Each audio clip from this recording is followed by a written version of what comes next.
Is my energy not there? Hey Zach, I'm like sucking you in. Sucking in your forces and your chakra. What? Chakra? Chakra, yeah. Drink your water. We're feeling good about ourselves. We went to Lush. And...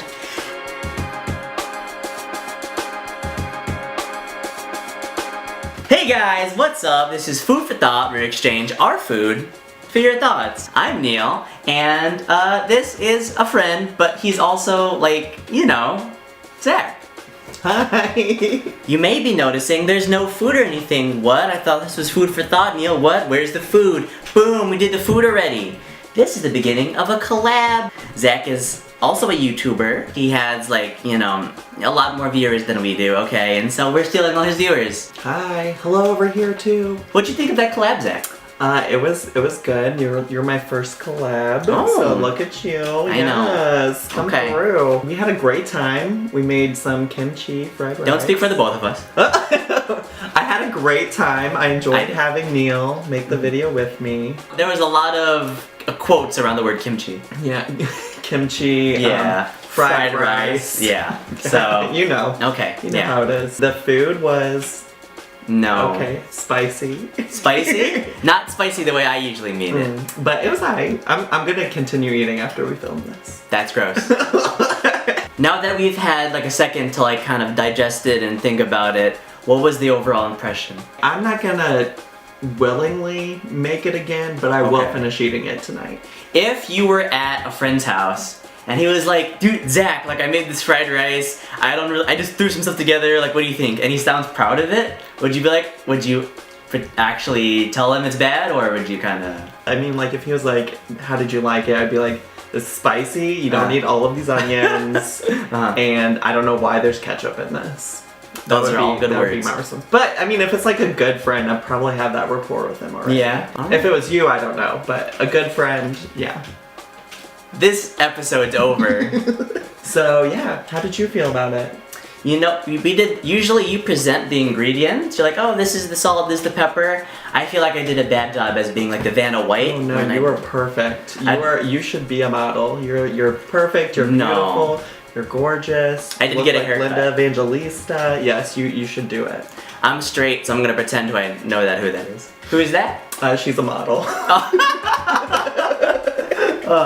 Alright, Zachary, well, I made the food. You bought the ingredients, and are you okay to exchange those for thoughts? I will give you all my thoughts. Your hose? No, my thoughts, like, my thoughts. His brain hose. Alright, let's just move on. Zachary, how did you get into reality TV / media / whatever you do?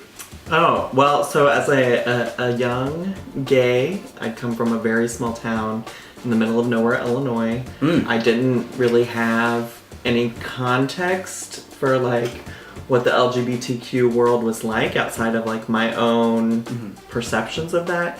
And so the first places I saw gay folks were on Survivor and The Real World.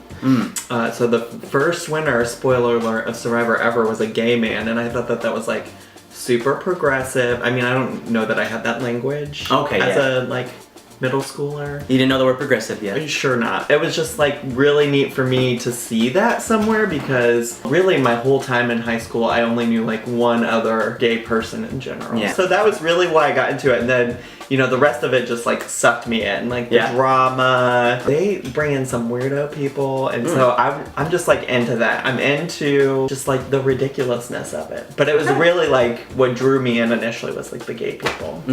Because that's all my life, is just gay. It's just, everything's gay. Yeah. Yes. So it's been said a lot that, you know, the thing that attracts us to reality TV is that because our normal lives are so boring and mundane, that we kind of look to this more like exaggerated version of life. Would you say reality TV has its own like intrinsic experience and its own thing that makes it like exciting to watch?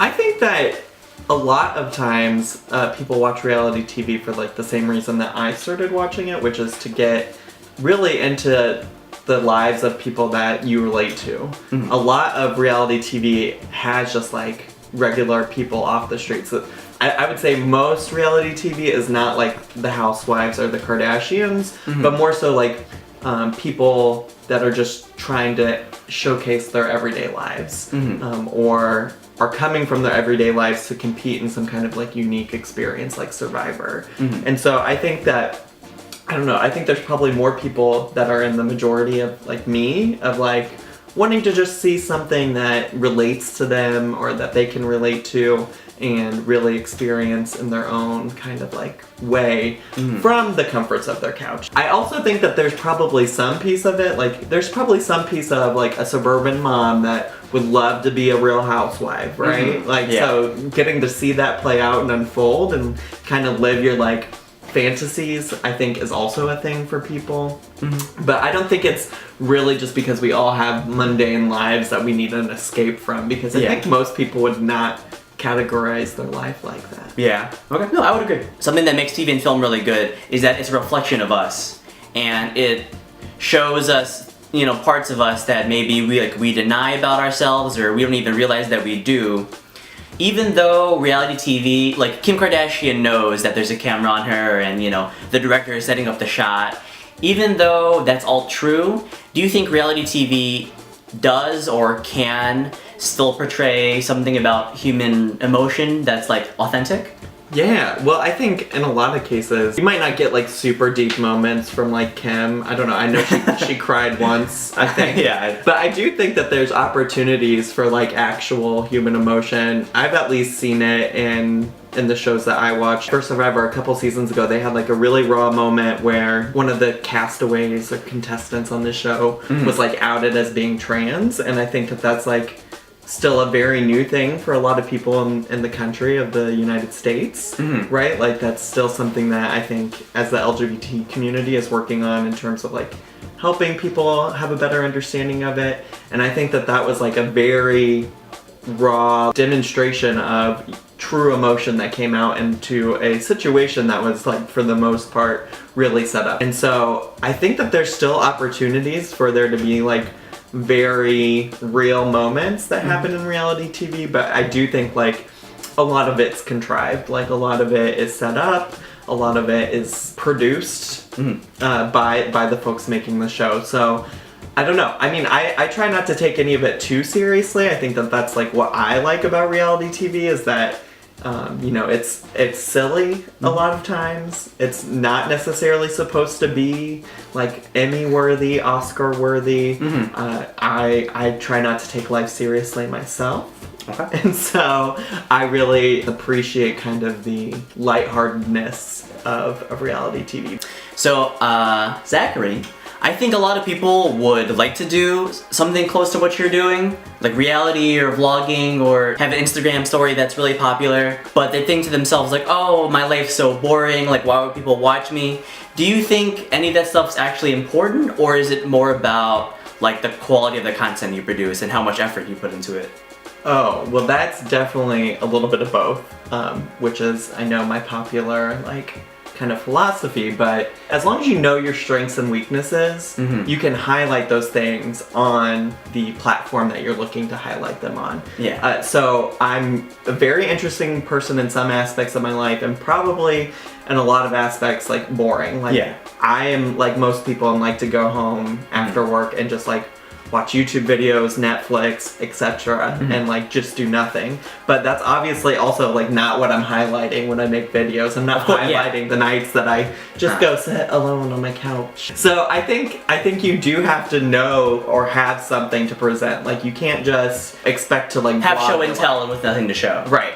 But I mean there's people out there that are making successful YouTube channels off of them just sitting down, eating a meal, and talking at a camera, and like telling stories and things like that. And so I think as long as you can find that piece of you that is interesting or entertaining, because I also believe that everybody has the capacity to be interesting and entertaining. I would probably challenge the notion that like everybody wants to do this, because I feel like there's probably a lot of people that don't. Yeah, sure. But I think everybody, if they really wanted to, could find that piece of them that they could make interesting and highlight that. You just have to figure out what your niche thing is.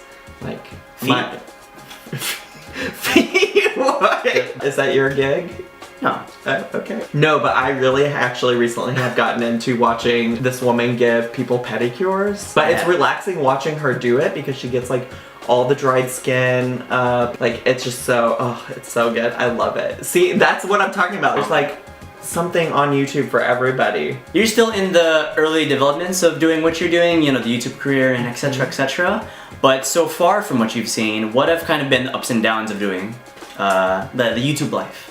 Sure. I think the hardest thing is that it's not like my full-time job, and so I have to add it on as like something potentially that like I balance with work, with my social life and those kinds of things. And so a lot of people talk about how like to be successful on YouTube you have to be consistent and you have to do things like you have to have a set schedule that you post things on, and I tried doing that for a while, but it was just like super overwhelming, and so I really tried to balance it. To be like, oh, we post videos every Wednesday, or... Right, yeah. Yes. Just trying to like find my own rhythm I think has been tough and difficult. I think another thing is that like I want to talk about my life, but there's definitely some aspects of my life that are like off the table. Like I'm not going to talk about work, but difficulties is plot twist. I live where I work, so how do I go around that? What does that look like?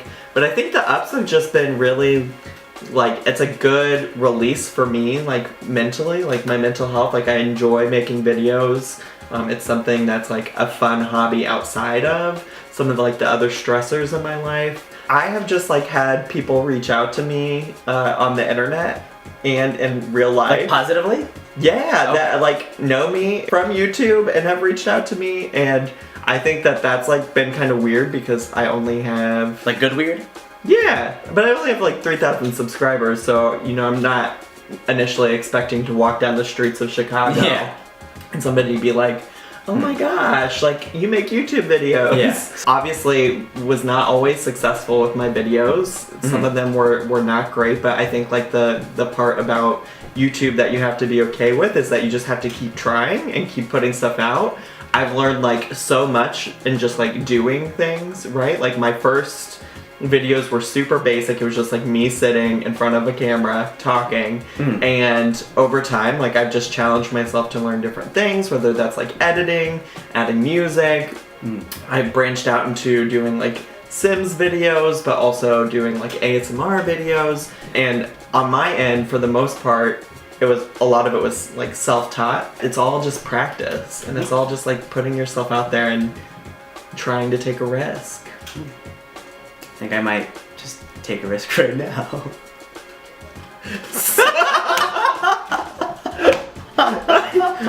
Looking at your channel and like the progress it's gone through, where would you say that your hopeful career is at now, and where would you like to see it go? I think what has worked really well for me is doing commentary on other YouTube channels. I certainly have a voice there that I can give commentary on, but I also don't want my success to be limited to just like what I have to say about other people, if that makes sense. Yeah. And I would really like to have some more things that are focused on just like me and what I bring just on my own. So like I've tried to expand a little bit into vlogging and sharing parts of my life and doing some stuff that's not just related to other YouTubers. With that being said, I love YouTube, and that's why I love talking about YouTube. Yeah. And I feel like I still have so much more of YouTube to talk about. And so I definitely want that to continue to be a part of my channel. But I think that there's like so many other things that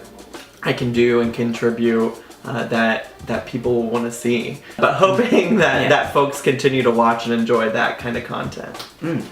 Thank you, Zachary. That was beautiful. Yeah, no problem. Thanks for having me. I appreciate it. Okay. I like your eyes.